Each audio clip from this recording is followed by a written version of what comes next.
न तेतरातिभीकरं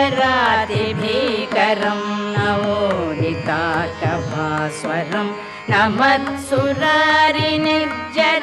न ताधिकापदुद्धरं न तेतरातिभीकरं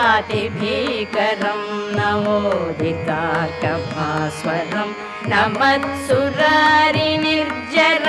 न ताधिकापदुद्धरं सुरेश्वरं निधीश्वरं गजेश्वरं गणेश्वरं महेश्वरं समाश्रये परापरं निरन्तरं परापरं निरन्तरं समस्तलोकशङ्करं निरस्तदैत्यकुञ्जरं दरेतरोदरं